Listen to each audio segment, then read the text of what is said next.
Kevin Owens seemed poised to be rivaling AJ Styles on the Raw brand as one of the top stars of 2016. However, even though he kind of is at top star level, his booking has been very questionable.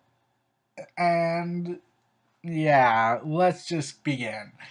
You see, after losing the Intercontinental Championship to Dean Ambrose at tables, ladders, and chairs, ending his reign at 84 days, Kevin Owens would challenge Dean Ambrose for the IC title in the last with the match ending in a double countout on SmackDown, January 14th, and on the 24th for the Royal Rumble match, they finally had a pay-per-view match where Owens got a rematch for the title in a last man standing match, which was unsuccessful. And later on in the night, Kevin Owens would enter the Rumble match himself as the 18th entrant, and he would sell the fact that he just went through war and whatnot, and he eliminated the debating AJ Styles before being eliminated by the debuting Sami Zayn, his longtime rival. Afterwards, the following night on Raw, Owens entered a feud with Dolph Ziggler, with the two trading victories over each other back-to-back episodes of Raw, and on the February 15th episode of Raw, Owens won a fatal five-way match against Dean Ambrose, the then Intercontinental Champion, Stardust, Tyler Breeze, and Dolph Ziggler to regain the Intercontinental Championship for the second time. And it looked like Tyler Breeze was going to win that match. I'm going to be honest. It looked like Tyler Breeze was going to win that match, and I would have been all right with that. Because Tyler Breeze's push was killed off, like, before it could really begin. And, well, it would have counteracted the discrimination effort, and especially after they built up Tyler Breeze so much with a series. So, yeah. Now, I've talked about this, that Kevin Owens would later on go on to fight Dolph Ziggler for the IC title at Fastlane, and he won. It was a good match. And during the whole build up to WrestleMania 32, Kevin Owens had to defend his Intercontinental Championship in a 7-man ladder match against Sami Zayn, Dolph Ziggler, The Miz, Stardust, Sin Cara, and Zack Ryder. And originally the plan was to have Neville in place of Sin Cara and Zack Ryder, but due to the fact he got injured, they added two more competitors to, like, compensate for the fact they lost Neville. Okay? And Owens would lose the title when Zack Ryder won the match after Zayn took him out of it. Because during the match, Kevin Owens did a 5-star frog splash on top of the ladder on Sami Zayn, and then Sami Zayn suplexed him into a ladder, and I couldn't tell if he was legitimately injured or not. I was hoping he wasn't injured because, man, Kevin Owens is so awesome and whatnot. He was awesome, and I didn't want to see him get injured. Like, he's just so entertaining. So, when that happened, this would later build on to him facing Sami Zayn later down the road, but then afterwards, on the night after Raw, Owens earned an opportunity to go after the WWE World Heavyweight Championship, but AJ Styles beat Chris Jericho to get that in a fatal four-way match. And then afterwards, he resumed his feud with his longtime rival Sami Zayn after he attacked him on Raw, which led to a match at Payback where Owens defeated Sami Zayn.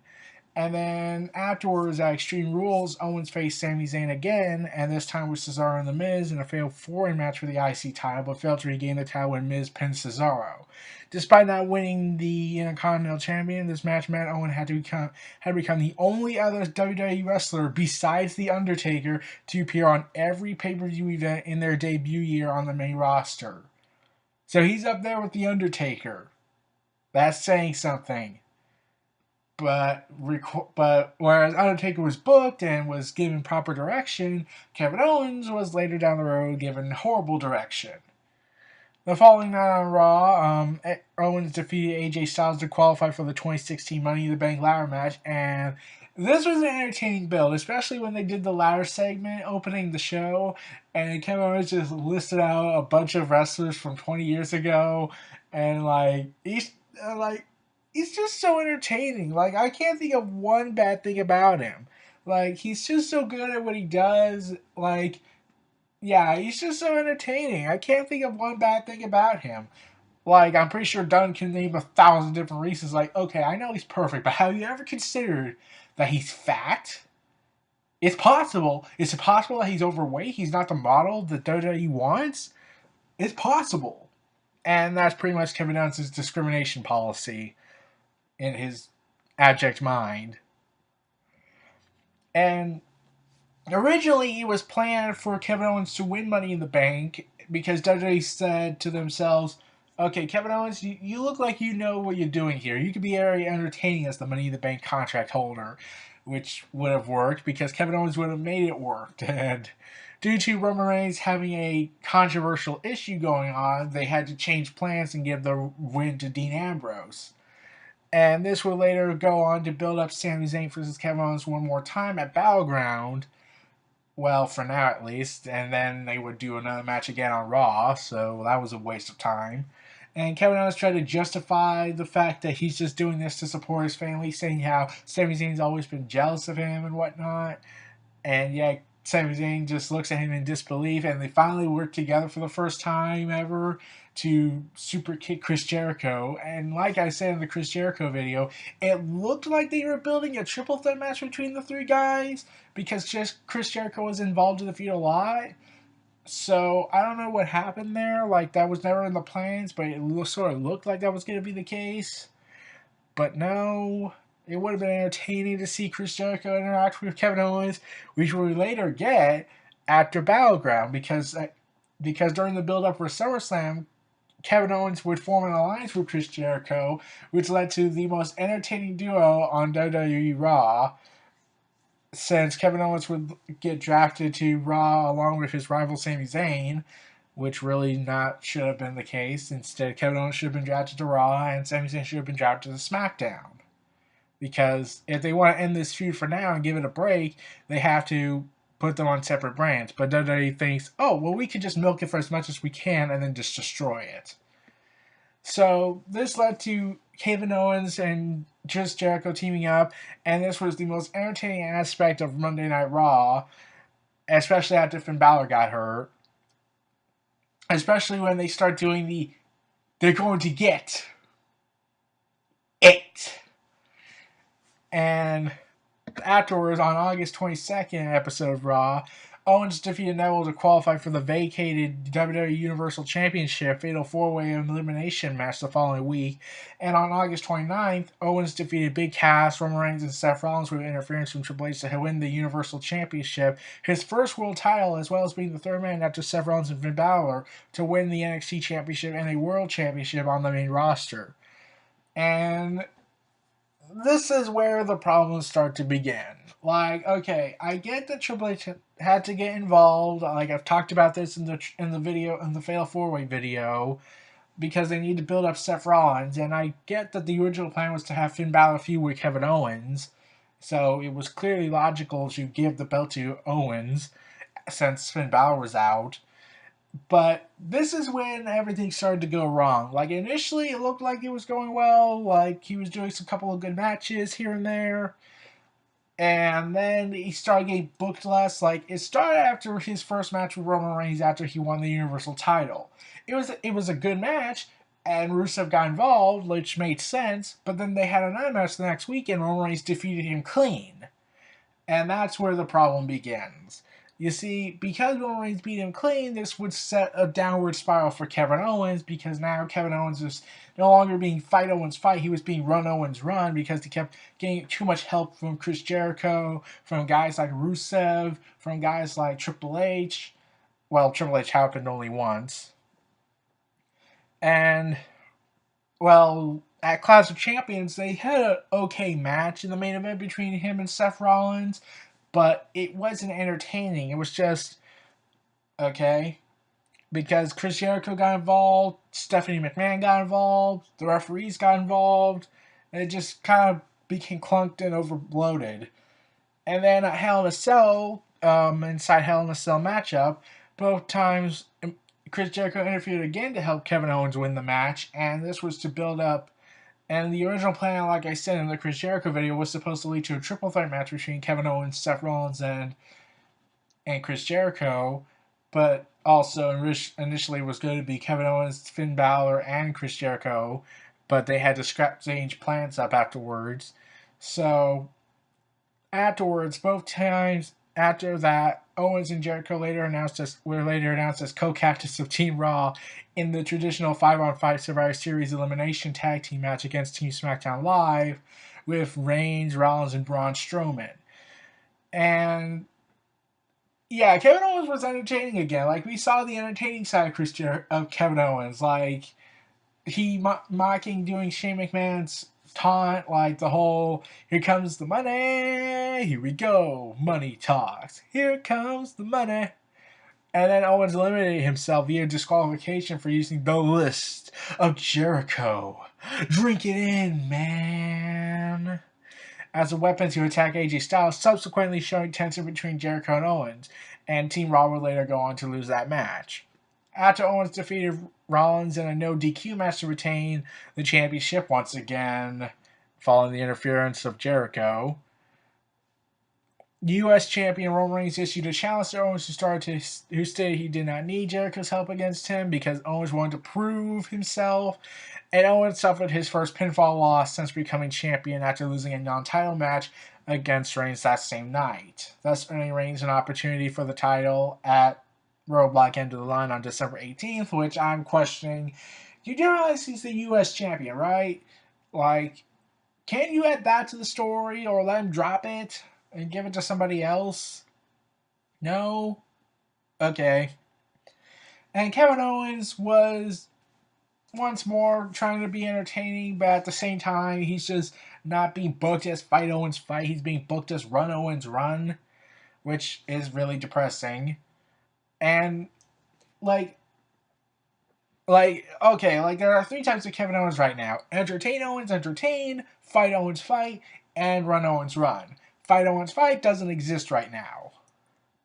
Because at Roadblock, Owens first interfered in the match between Jericho and Rollins because he's trying to be buddy-buddy with Chris Jericho again, and this was all revealed to be a cunning ruse by Chris Jericho to screw Roman Reigns by attacking Kevin Owens, and it looked like they were finally going to build up to Kevin Owens versus Chris Jericho at the Royal Rumble, but that wasn't the case. Instead, they are scheduled to have one more match between Kevin Owens and Roman Reigns at the Royal Rumble, in which Chris Jericho would be suspended above the ring in a shark-proof cage. Okay, now, take out the fact that this was horrible BS. Take out the fact that they could just ban Chris Jericho from ringside. Take out the fact that if Kevin Owens' best friend Chris Jericho interfered, that he would lose the title. They could have done that instead of doing a shark-proof cage, like they did in NXT. Okay, why are you trying to take ideas from NXT? Like, I know the shark-proof cage existed way before that, but the fact that it's timing with NXT, like, okay, the authors of Pain, yeah, they got something going. Let's do the shark-proof cage from NXT Takeover and put it to the test on here. And it's not working. Like, they would have one more match between Roman Reigns and Kevin Owens in the 2016 finale of Monday Night Raw, which ended with Kevin Owens losing the match and thus losing the opportunity for the U.S. title, etc., etc., etc. And I'm also questioning when they announced the match would be involving a shark-proof cage to suspend Chris Jericho. I didn't talk about this in the previous video, but why was Chris Jericho acting like an idiot in this case? Like, even Vince Russo said, why is he acting like an idiot? Or a stupid idiot, if you want to be more specific. Because Chris Jericho entered the shark cage, Kevin Owens did nothing to stop him, Mick Foley was acting like a goofball. Well, that's Mick Foley for you. So why didn't Kevin Owens try to stop it? And why did Chris Jericho have to be so dumb in this case? Okay. So I don't know what's gonna happen with Kevin Owens. He's scheduled to defend the Universal Championship against Roman Reigns at the Royal Rumble this year, and then probably fight Chris Jericho at WrestleMania. We don't know what's gonna happen. I don't know if he's still gonna be U.S. Universal Champion by then.